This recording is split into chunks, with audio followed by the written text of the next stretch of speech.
Hello, everybody. Today I'm going to talk about a movie called Freddy versus Jason, which is the team up of Freddy Krueger from the Nightmare on Elm Street series and Jason from the Friday the 13th series. But this is going to be an old review that I did. I did this several years ago now. I'm reading my notes to reacquaint me with my feelings about it.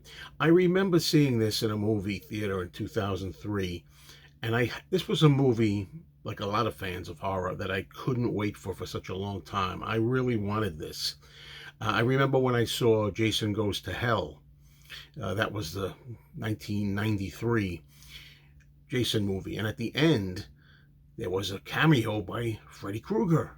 And I remember, believe it or not, literally screaming out in the theater something I never do, a very ecstatic, yeah, because I knew that at last, after so many years of Paramount and New Line talking about this project, that Jason and Freddy were finally going to be starring in a movie together. Now, my excitement also was an extension of my lifelong love for the old classic movie monsters of bygone eras, because I always loved when Frankenstein met the Wolfman in 1943 and King Kong fought Godzilla in 1962, and I so wanted a 1990s equivalent of such a historically monstrous matchup, a monster mash. But little did I know when I saw Jason Goes to Hell in 93 that my joy was going to be very short-lived, because while both movie bogeymen were now owned by the same studio, that being now New Line Cinema finally,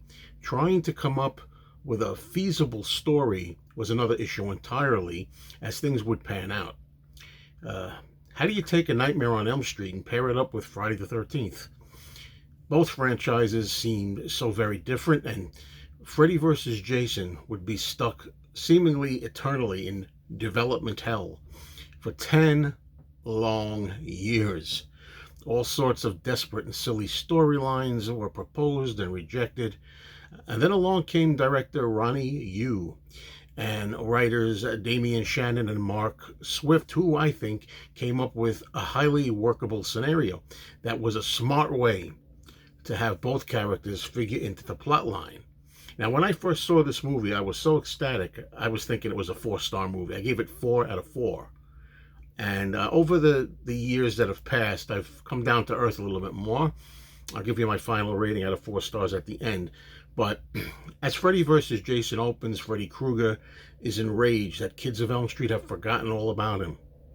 Their parents keep them dependent on a drug called Hypnosil, which prevents them from having bad nightmares and consequently then keeps Freddy powerless to infect them. But then a brainstorm hits Freddy. He decides to search the bowels of hell itself and find someone who's scary enough, who'll strike fear into the hearts again of the children and force those kids to remember. And his search leads him to none other than one recently admitted inhabitant of hell called Jason Voorhees of Friday the 13th fame. Freddy unleashes Jason back into the world, and the hockey mask killer briskly slaughters enough people to make the Elm Street kids so panicky that Krueger can now resume his reign of terror. The only drawback about this is something that Freddy didn't count on, that once Jason starts killing, he now can't stop. So Freddy now finds himself faced with his own monster that he's created, and there's only room for one maniac killer in this town. And that was the crux of the story. And I think that was a brilliant idea, I mean, to try to put them together. What I also like about it is that the film, basically, although it functions within a Nightmare on Elm Street framework. I mean, it's more Freddy than Jason, the movie, I think. But it had to be like that. You had to do that because that's the only way to get this to work.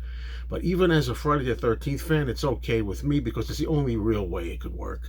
The mythology of both characters is respected here, and the resulting matchup is better than it probably had any chance of being. When I first saw it, I really loved it, as I said. I'd rate it good now, not great. Sure, the movie's got some poor acting from much of its teenaged cast, But the whole point of an exercise like this is mainly to concentrate on an excuse to get Freddy and Jason together in the same film, in scratching that fanboy itch, you know?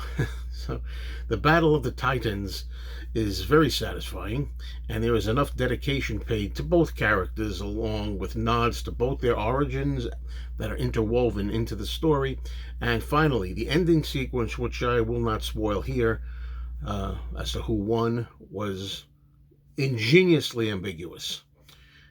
So yeah, now I give this Freddy vs. Jason 3 out of 4 stars, and it's a lot of fun.